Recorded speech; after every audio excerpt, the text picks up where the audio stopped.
حضور پاک کے وجود سے انسانیت کو احترام ملا۔ آپ کہیں گے اس کی کوئی مثال؟ میں نے پہلی مثال عرض کی کہ سرکار نے سکھایا کہ جس سے اختلاف ہو، اختلاف کے باوجود احترام کرو جتنا اس کا احترام بنتا ہے۔ دوسرا پہلو جو سرکار کی سیرت طیبہ سے ملا وہ یہ ہے کہ حضور صلی اللہ تعالیٰ علیہ وآلہ وسلم نے جو طبقاتی تقسیم ہے اس کی نفی فرمائی۔ یعنی یہ آپ ہمیشہ سے انسانیت کی تاریخ جب پڑھتے ہیں تو آپ دیکھتے ہیں کہ انسانیت ہمیشہ سے یہ طبقاتی تقسیم میں یہ بٹی ہوئی تھی، یہ طبقات کے اندر مختلف۔ اب وہ انسانیت کو تقسیم کیا ہوا تھا کبھی لسانی بنیاد پہ، اس کی زبان اور ہے میری زبان اور ہے، اس کبھی مذہبی بنیاد پہ، اس کا عقیدہ اور ہے میرا عقیدہ اور ہے، لیکن انسانیت کبھی ٹبر برادری نسب کی بنیاد پہ، اس کا نسب فلانا ہے، عالی شان نسب ہے اور یہ تو نسباً حقیر ہے، فلاں برادری میں پیدا ہو گیا تو حقیر ہے۔ تو کہیں وہ جو طبقاتی تقسیم ہے وہ نسبی بنیاد پہ، کہیں مذہبی بنیاد پہ، کہیں لسانی بنیاد پہ، بے شمار بنیادوں پر انسانیت کو تقسیم کر کے ان پہ حکومت کی گئی۔ اور خود انسانوں کا کتنا طبقہ تھا، یعنی یوں سمجھے کثیر طبقہ ہمیشہ انسانی تاریخ کے اندر رہا، ہمیشہ کثیر لوگ رہے جو لوگوں کی نفرتوں کا شکار رہے، ہمیشہ نفرت کا شکار رہے۔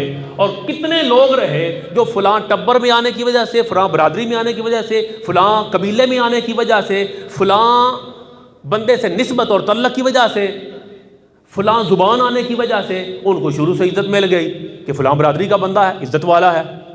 حضور صلی اللہ تعالیٰ علیہ وآلہ وسلم نے ان جو برادری کے اور قبیلوں کے اور طبقاتی تقسیم کے بت تھے ان کو پاش پاش کیا، اور وہ خطبہ آپ کو یاد ہے، میں فقط اس کا اردو پڑھتا ہوں تاکہ تھوڑے وقت میں اس جو ثانی کو مکمل کر سکوں۔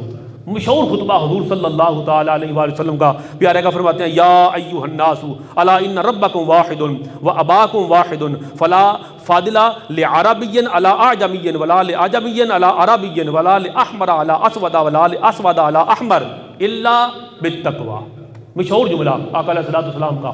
سرکار فرماتے ہیں لوگو یا ایھا الناس، انسانیت کو مخاطب کیا۔ میرا عنوان ہے حضور پاک کے آنے سے انسانیت کو وقار ملا۔ حضور صلی اللہ تعالی وسلم محسن انسانیت ہیں۔ مسلمانوں پر تو احسانات ہیں، انسانیت پر سرکار کے جتنے احسانات ہیں انسان اتار نہیں سکتا۔ یہ ان میں سے ہے کہ حضور پاک لوگوں کو مخاطب کیا، فرمایا تمہارا رب ایک، سارے انسانوں کو پیدا کرنے والا، پروردگار پالنہار ایک، تمہارا باپ آدم ایک، کسی عربی کو اجمی پہ، اجمی کو عربی پہ کوئی فضیلت نہیں، اور رنگ کی بنیاد پہ یہ سفید ہے تو سونا ہے نہیں، سفید کو کوئی فضیلت نہیں کسی کالے پر، اور کالے کو کوئی فضیلت نہیں کسی سفید احمر سرخ، اس کا رنگ سرخی مائل ہے، اٹریکٹیو زیادہ۔ فرمایا رنگ کا کوئی فضیلت کا باب نہیں، فضیلت کا باب عنوان کیا ہے؟ الا بالتقوی، ختم۔ کوئی ٹبر، کوئی برادری، کوئی تعلق، کوئی نسبت، کوئی وجہ نہیں فضیلت کی۔ قرآن نے فرمایا فضیلت کا ایک معیار ہے، وہ ہے بالتقوی۔ جس کے دل میں خوف خدا زیادہ ہے وہ متقی اور پرہیزگار زیادہ ہے، وہ اللہ کے ہاں عزت والا زیادہ ہے۔ اب احسان پتہ کیا ہے؟ یہ جملہ میں نے پڑھا مجھے اچھا لگا، اس میں جملہ یاد رکھنے والا یہ ہے کہ حضور صلی اللہ تعالیٰ علیہ وسلم نے عزت کے دروازے انسانیت پر قیامت تک ہر بندے پہ عزت کا دروازہ کھول دیا، ہر بندے پہ۔ یہ ایک فلاں ٹبر کے اندر آ گیا، برادری کے اندر آ گیا، فلاں کا بیٹا ہے تو عزت والا ہے، فلاں نسبت سے ہے تو عزت والا ہے۔ فرمایا نہیں، کوئی جہاں بھی آیا وہ عزت کے اعلیٰ معیار پر اترتا ہے تو عزت والا ہے۔ وہ کیا ہے؟ خوف خدا۔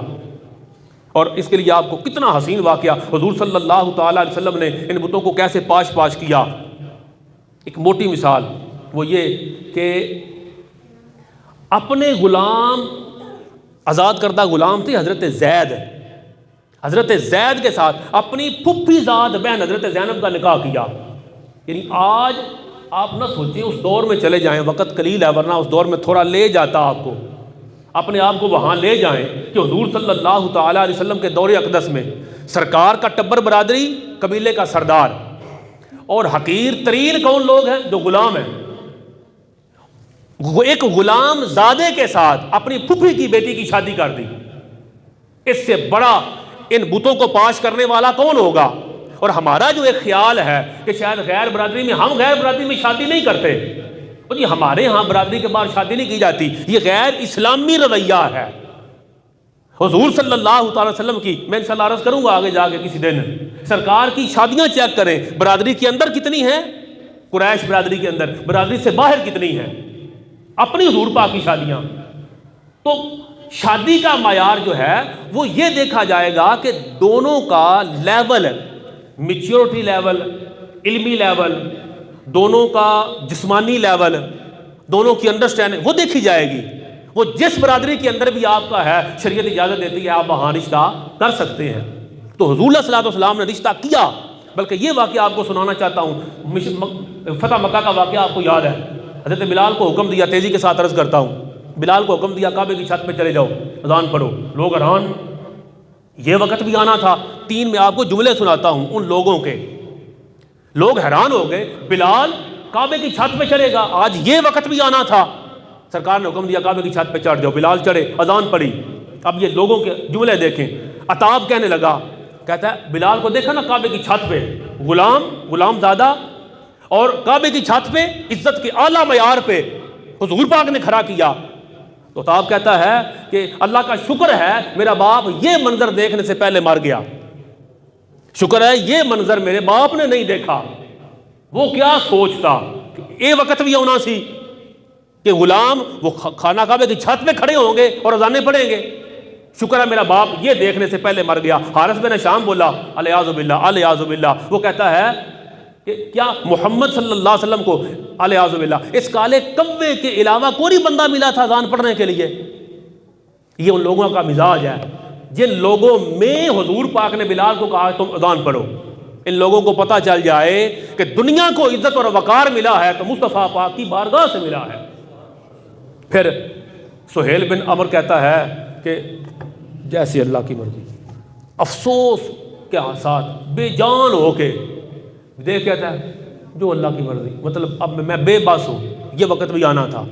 اللہ تعالیٰ نے اس ماحول میں یہ آیت کریمہ نازل فرمائی کہ یا ایھا الناس انا خلقناکم من ذکر و انثی وجعلناکم شعوبا وقبائل لتعارفوا. اللہ نے پھر مخاطب کیا یا ایھا الناس، پھر انسانیت کو مخاطب کر کے اللہ فرمایا لوگو ہم نے تم ایک مرد ایک عورت سے پیدا کیا، اور تمہیں جو قبائل میں، جو ٹبروں میں، برادریوں میں، خاندانوں میں جو بانٹا ہے، یہ تو تقسیم کیا ہے، یہ کسی فضیلت کی وجہ سے تقسیم نہیں کیا، یہ تقسیم اس لیے کیا ہے ایک دوسرے کو پہچان جاؤ. تو فضیلت کا معیار کیا ہے؟ ان اکرمکم عند اللہ اتقاکم. بس فضیلت کا معیار یہ ہے جو جتنا زیادہ متقی ہے اتنا بڑا عزت والا ہے. حضور صلی اللہ تعالی علیہ وسلم کی سیرت طیبہ سے ہمیں پتہ چلتا ہے کہ انسان عزت والا تھا، اس کو عزت نہیں مل رہی تھی. حضور علیہ الصلوۃ والسلام نے انسان کی عزت کو، انسانیت کی عزت کو بحال فرمایا.